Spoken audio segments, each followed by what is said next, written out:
All right, welcome everyone to our interview series for the research at Jacobs University. My name is Teresa, and today we are interviewing Professor Verweij. Please introduce yourself. Well, you already said my name, and you said it pretty well, so I will need to repeat that. For the past 15 and a half years, I've been Professor of Political Science at Jacobs University, and prior to that, I taught for 3 years at the Singapore Management University, and I did research at the Max Planck Institute in Bonn, and I got my PhD in social and political science from the European University Institute in Florence. Thank you very much. Could you please give us a short summary or overview of the research you're doing? I mean, I do both very theoretical and very applied research. What is the core of my research is the idea that despite the endless social and cultural diversity across time and across space, there must be a limited set of elementary or fundamental ways of organizing, perceiving and justifying social relations. There must be some core, as you have the periodic table in chemistry or fundamental particles in physics and so on and so forth. And what I do is I try to apply ideas developed in anthropology about this to policy making, but I also question that core idea with the help of neuroscience, with the help of evolutionary biology and studies of animal social complexity and so on. So on the one hand, I'm interested in 3 things. First, the question, is there really a limited set of elementary ways of organizing, perceiving, justifying and emotionally experiencing social relations? That would be kind of the holy grail of social science. And can we empirically test whether this is the case? The second issue that I'm interested in, how have these come about, right? How can you apply evolutionary neuroscience to that, evolutionary biology, animal social complexity to the question, where does this come from? What are the neuroscientific limits on how people interact with each other? And then thirdly, what are the implications for policy making? How can we use that knowledge to improve governance, and preferably democratic governance? Thank you very much. That sounds really interesting. What do you like most about doing research? I mean, I think people tend to underestimate, and I think also students tend to underestimate that you're in it for the long haul. It's a very you have to be, I think, very meticulous in formulating on your ideas and testing your ideas, and it takes a long time. In 2011 I finally published a book that I had in mind for my PhD thesis, although I did get my actual PhD thesis in 1998, and it took me another 13 years to really realize the ideas I had in my mind then. What I like the most is when research surprises me, when you find something that is really kind of a little bit unheard of, counterintuitive, that I find really almost empowering. Very nice. What are typical tasks a student could do when joining you in your research?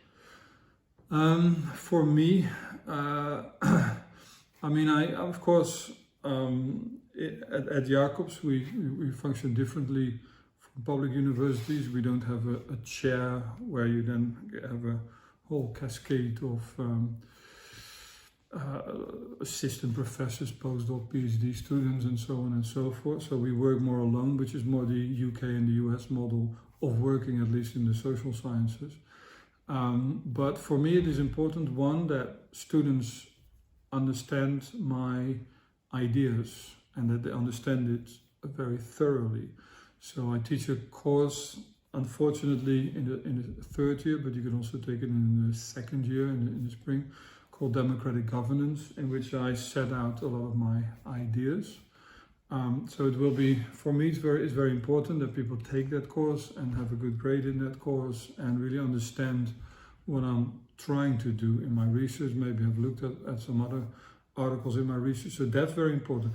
The second thing that's important to me is that students have skills that I don't have.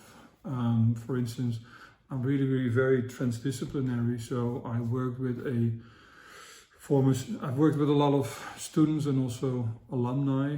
But then I have worked with a physicist who did his undergraduate at Jacobs in physics, and then in his PhD in physics at Leiden University, he applied statistical methods that had been developed in physics to test the ideas that I, together with a lot of other people, had developed. And I've been, in more recent years, I've been working with somebody who did neuroscience with us, and then did her MPhil and DPhil at MPhil at Cambridge, and has just become an actual neurologist.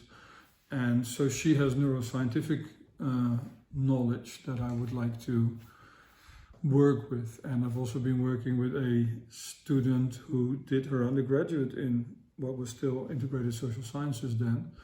Then she got a very good grade. Then she started anew at a German state university in engineering, renewable energy engineering. She got a very good grade in that, and then she got a master's in that, and then she did a PhD, and she asked me to be her co-supervisor.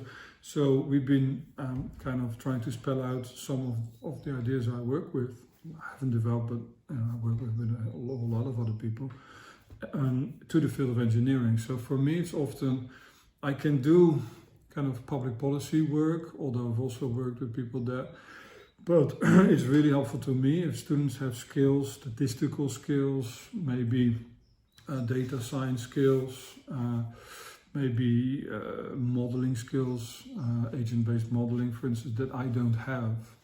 And then we can often work together. But then it will often have to take the form of maybe me being a co-supervisor of a bachelor thesis, or me perhaps supervising an independent research, an independent course. I believe that we still can do that. So we'll have to then find a little bit the right format.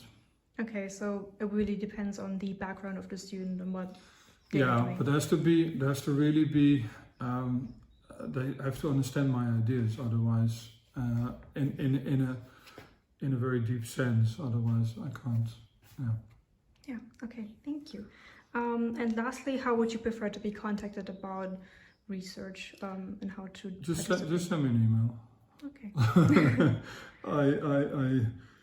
I find this whole Teams business very scary. That you're sitting either here in my office or at home in my office, and then people call me via Teams. That really scares the bejesus out of me. So please send me an email. All right. Then thank you very much. That concludes our interview, and have a nice day. You too.